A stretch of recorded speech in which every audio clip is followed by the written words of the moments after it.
What's your connection with this fella? I was his lawyer. Well, it just shafted him somehow, right? And what was he in prison for? The story of Cape Fear unfolds like a slow, tightening vice, beginning not with action, but with memory and consequence. It is a film that lives in the shadow of a past legal decision, a choice made years earlier that seemed correct, procedural, even mundane at the time, but which later metastasizes into something terrifying. At its center is the uneasy relationship between law and morality, and how the smallest cracks in professional ethics can eventually widen into chasms that swallow entire lives. Martin Scorsese approaches this material not as a conventional thriller, but as a psychological descent, one that treats fear as something earned, cultivated patiently through atmosphere, character, and inevitability. The narrative is anchored in the idea that justice, when filtered through flawed human beings, can become something deeply unstable. Sam Bowden is introduced as a successful lawyer who appears to have everything in order: a stable career, a comfortable home, a wife, and a teenage daughter. On the surface, his life is defined by routine and respectability, but beneath that surface lies a buried secret.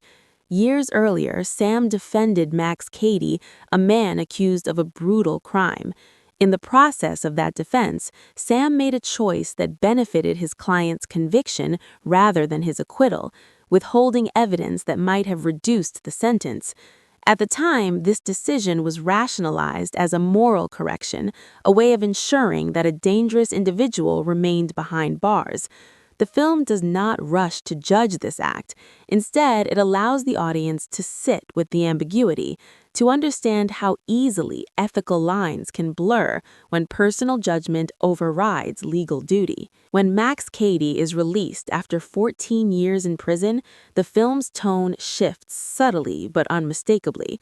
His reappearance is not accompanied by immediate violence or spectacle. Instead, Scorsese introduces him as a presence, almost a force of nature, calm, deliberate, and unsettlingly patient. Robert De Niro's performance is central to this effect. Max is not portrayed as a raving madman, but as someone who has spent years refining his resentment into a philosophy. Prison has not broken him, it has sharpened him. He has educated himself, studied the law, transformed his body, and most importantly, nurtured his sense of grievance into a sense of purpose.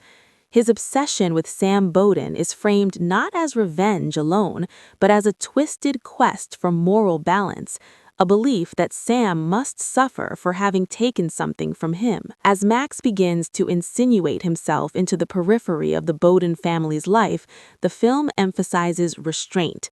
There are no overt threats at first, only encounters that feel coincidental yet charged with menace. Max appears in public places, smiling, watching, letting his presence be felt without crossing clear legal boundaries. This is where Cape Fear distinguishes itself from simpler thrillers. The tension arises not from what Max does, but from what he is allowed to do. He understands the law intimately now, and he uses that knowledge as a weapon. Each interaction becomes a demonstration of how legality can be manipulated to enable cruelty, leaving Sam increasingly powerless despite his professional expertise. Sam's response to Max's return reveals much about his character and the film's broader themes. Rather than immediately seeking lawful protection, he oscillates between denial, fear, and a growing impulse towards vigilantism. His confidence as a lawyer erodes as he realizes that the systems he once trusted are inadequate against someone who operates just within their limits. This erosion is mirrored in his personal life. His marriage to Lee becomes strained as unspoken fears and secrets surface, and his relationship with his daughter, Danielle, grows fraught with anxiety and guilt.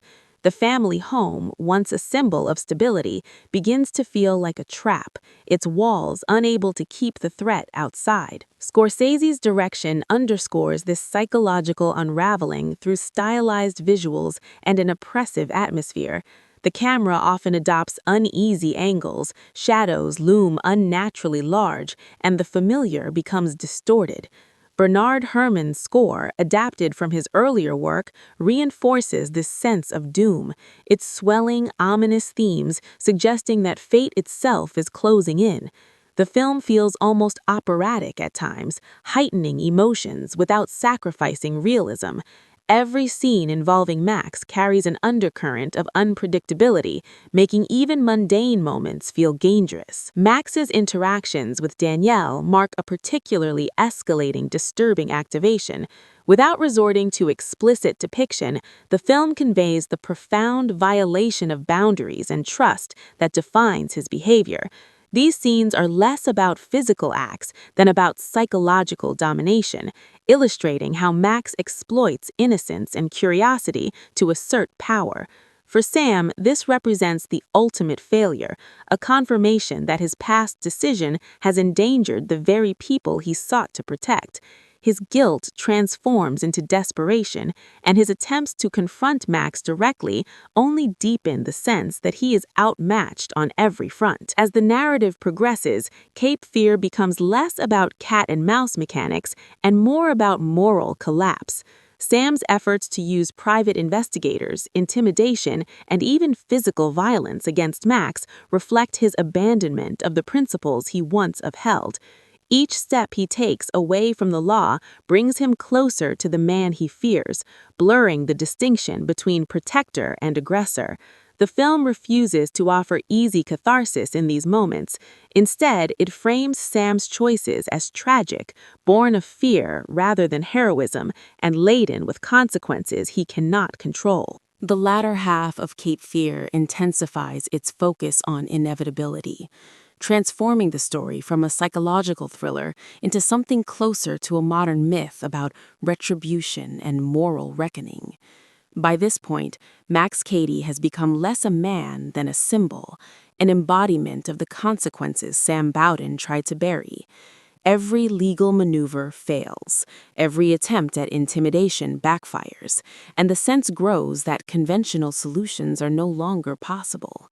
Scorsese leans into this fatalism, allowing the narrative to feel increasingly claustrophobic, as though the characters are being funneled toward a single, unavoidable confrontation. Sam's decision to relocate his family temporarily is framed not as a solution, but as a delay. The move offers no real sense of safety, only a brief illusion of control. Max's persistence shatters that illusion with ease, reinforcing the idea that fear cannot be outrun when its source is internal as much as external. The film suggests that Max's power lies not just in his physical presence, but in his intimate knowledge of Sam's weaknesses. He understands Sam's guilt, his pride, and his capacity for violence, and he uses that understanding to manipulate events without ever appearing rushed or reckless. The dynamics within the Bowden family continue to deteriorate under this pressure. Lee's trust in Sam erodes as she becomes aware of the full extent of his past actions and present desperation. Danielle's loss of innocence is portrayed as a direct consequence of the adult's failures, a sobering reminder that ethical compromises rarely remain contained. These domestic fractures are as central to the film's tension as Max's looming threat. Cape Fear insists that fear does not merely attack from outside, it seeps inward, corroding relationships and identities. The climactic sequence on the river marks a tonal shift into something almost primal. Removed from the structures of society, law, and order, the characters are forced into a confrontation governed by survival and instinct. Nature itself becomes an accomplice to the violence, with stormy weather and treacherous terrain amplifying the sense of chaos. Scorsese stages these moments with a blend of realism and heightened drama, allowing the sequence to function both as a literal struggle and a symbolic reckoning. The river becomes a boundary between civilization and savagery, a place where masks are stripped away. Max's behavior during this climax reveals the full extent of his worldview. He frames his actions as a form of moral correction, positioning himself as both victim and judge. This self-justification is perhaps the film's most unsettling element. Max genuinely believes in the righteousness of his cause, and that belief gives him a terrifying clarity. De Niro's performance here is controlled and deliberate, avoiding caricature in favor of something more chilling, a man who sees himself as the inevitable outcome of someone else's sin. Sam's final confrontation with Max forces him to confront not only his enemy, but his own reflection. The film resists presenting Sam as a triumphant hero.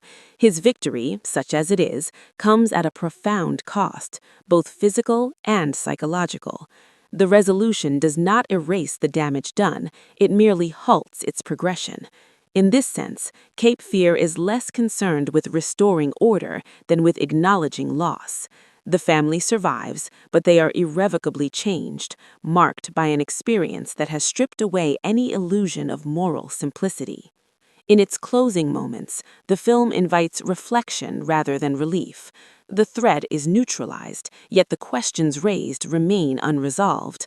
Was Sam justified in his original decision? Did Max create his own monstrosity, or was he shaped by the system and the individuals within it? Scorsese offers no definitive answers, trusting the audience to wrestle with the discomfort these questions provoke. This refusal to moralize is part of what gives Cape Fear its enduring power. It recognizes that fear is not merely a reaction to danger, but a response to uncertainty, guilt, and the knowledge that our choices can echo far beyond their original moment. Ultimately, Cape Fear stands as a meditation on accountability and the fragile boundary between justice and vengeance. Its lasting impact comes not from shock alone, but from its insistence that fear is something we often create ourselves, through decisions made in the name of expedience or moral certainty.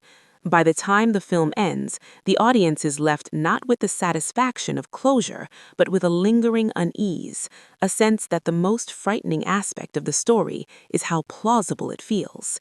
In that way, the film transcends its genre, becoming a cautionary tale about the dangers of believing that wrongdoing can ever truly be contained.